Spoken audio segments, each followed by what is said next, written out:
Meu nome é Márcia Brizola, irei apresentar o seminário 10 da disciplina Teoria e História da Educação em Artes Visuais, ministrada pelo professor Dr. Belidson Dias, e a temática do seminário aborda algumas concepções teóricas referentes à pedagogia crítica, pós-colonialismo, educação da cultura visual.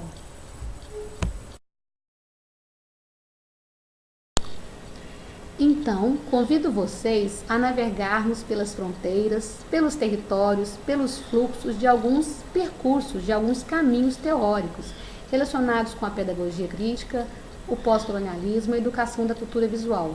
A instalação que vocês estão vendo é de Cildo Meirelles, chama-se Babel. É uma torre de aparelhos de rádio de vários modelos, tamanhos e épocas, todos eles sintonizados em estações diferentes, produzindo sons em várias línguas. O que parece ser desconexo, então, é uma questão de ajuste, de sintonia, de perspectiva. Escolhi essa obra para evocar o desafio de estudar e compreender as teorias e aproximá-las da nossa realidade, principalmente no âmbito da educação.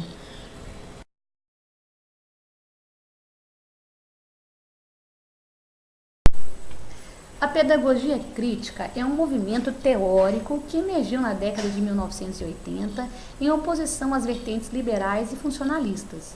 Destaco alguns teóricos como Henry Giraud, Peter McLaren, Douglas Kellner e Michael Apple. Esses teóricos têm desenvolvido estudos na área de pedagogia crítica com enfoque em ideologias, poder, cultura e educação.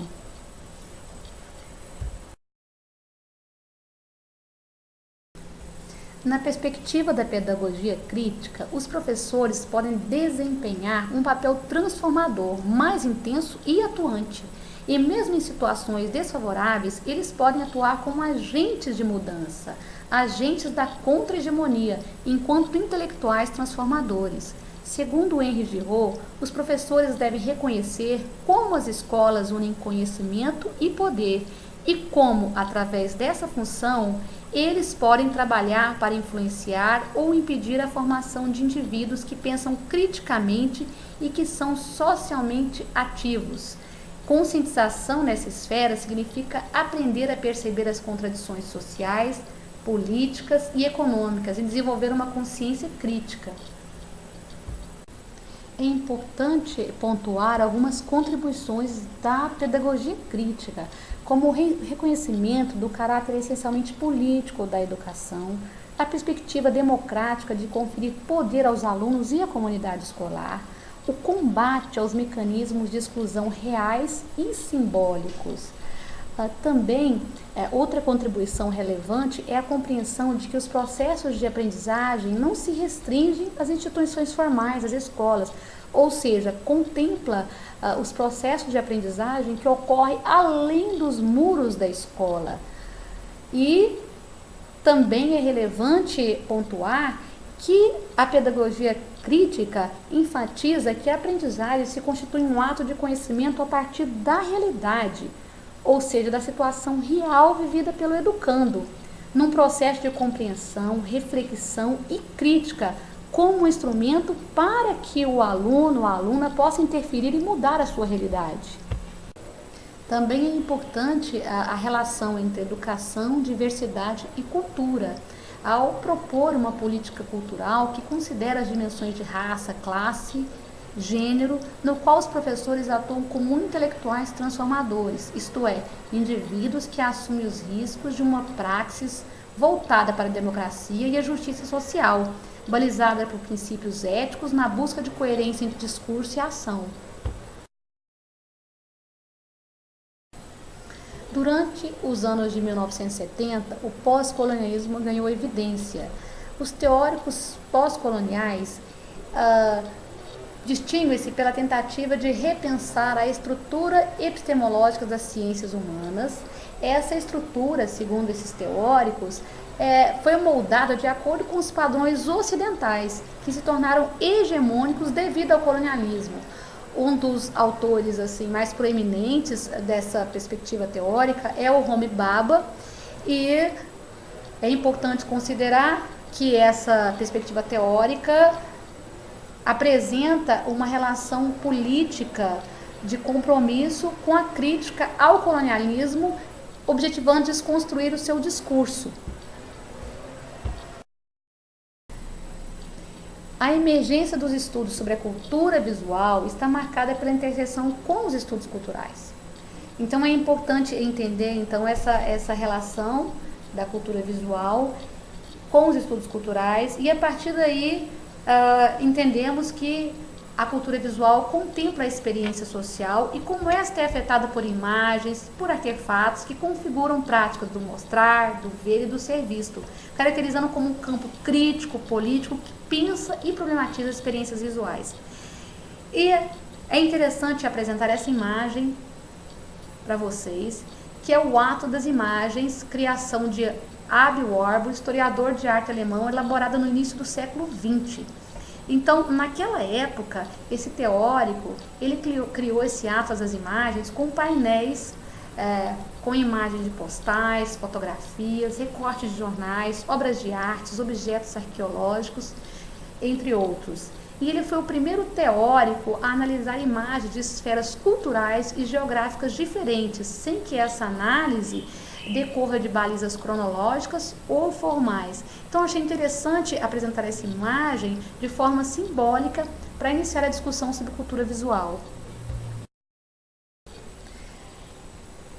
Segundo o Belidson Dias, a educação da cultura visual se abre para diferentes formas de conhecimento, incentivando professores e alunos a tornarem-se produtores ativos da cultura, revelando e resistindo às estruturas homogênicas dos discursos das visualidades.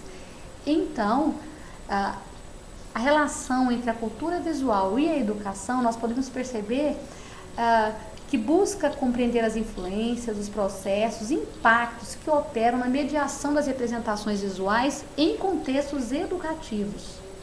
E para compreendermos melhor a educação da cultura visual, é importante explicitar que a educação da cultura visual contempla práticas educativas que problematizam o olhar objetificador.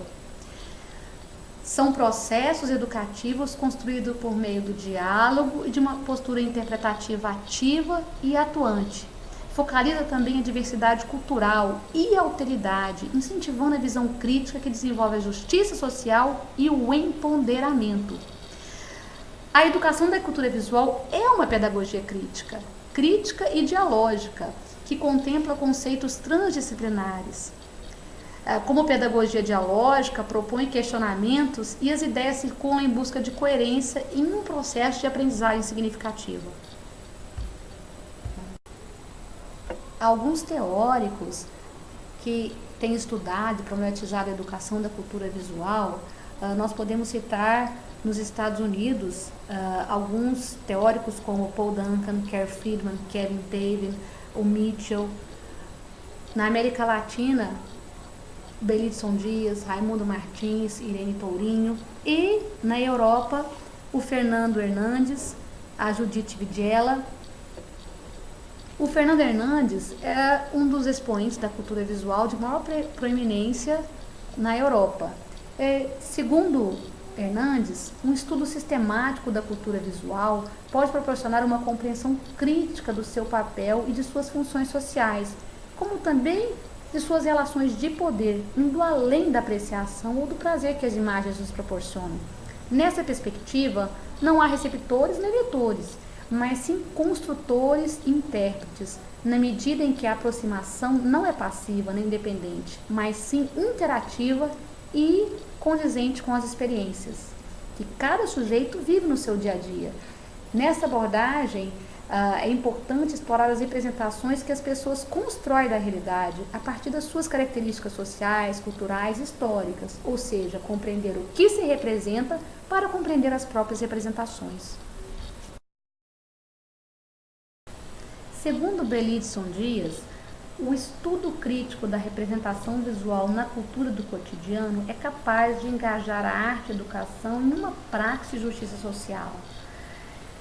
Nesse sentido, as práticas educativas que destaquem as representações visuais do cotidiano, de gênero, raça e sexualidade, possibilitam uma experiência pedagógica significativa, que propicia desenvolver uma visão diversa da cultura e incentiva a visão crítica, que desenvolve a consciência e a justiça social, potencializando o empoderamento.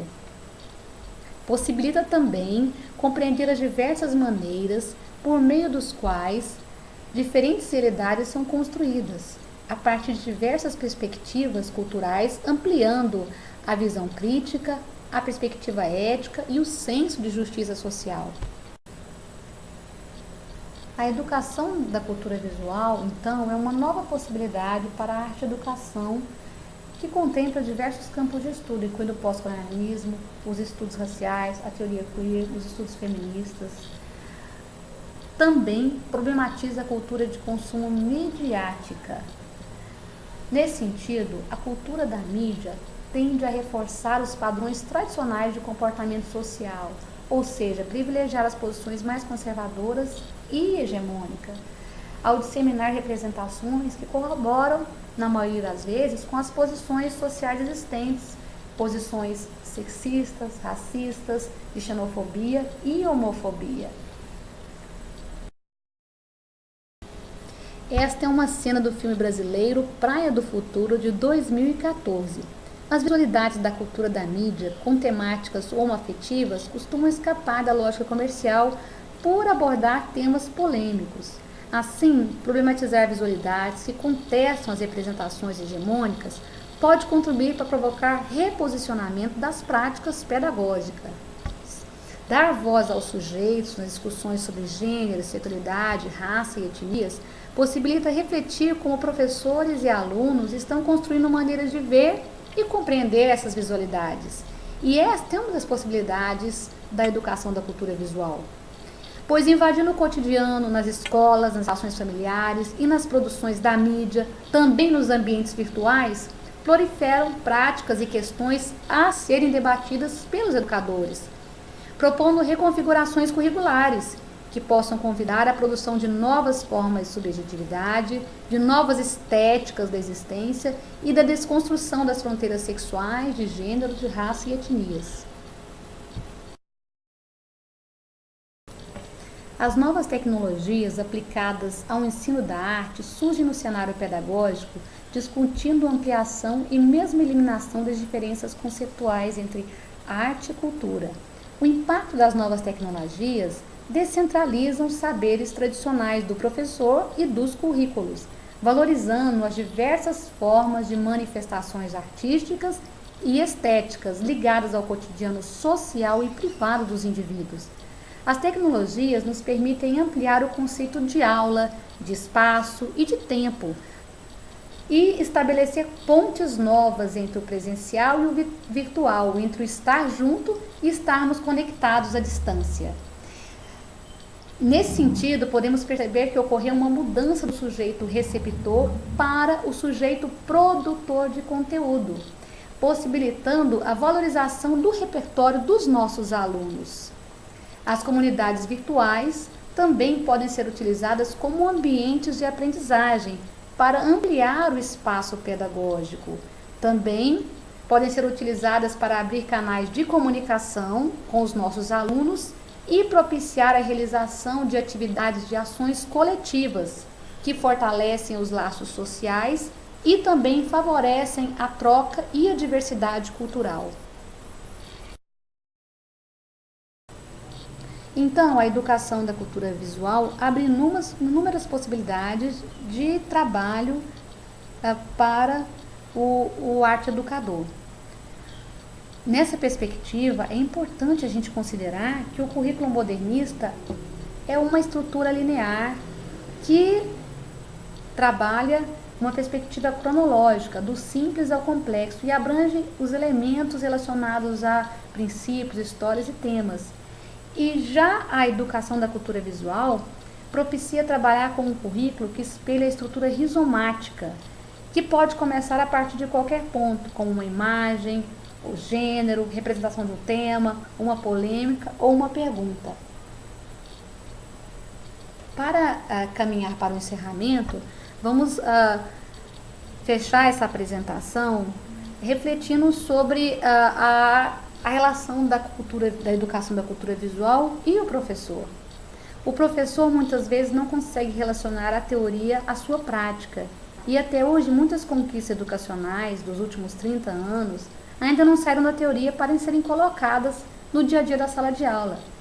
Os professores, a maioria deles, ainda preferem continuar trabalhando com os métodos tradicionais de ensino, que oferecem uma falsa segurança por se tratarem de metodologias familiares, uma vez que eles se sentem desconfortáveis ao não trabalharem com aquilo que não lhes é familiar.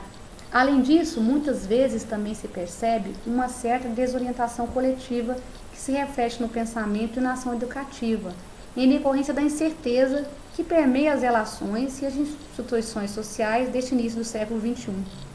Então, a partir do que nós estudamos e discutimos sobre pedagogia crítica e educação da cultura visual, é importante que os educadores analisem o verdadeiro sentido esperado da educação para este século e que ajudem o ser humano a inserir-se na sociedade como um elemento de transformação.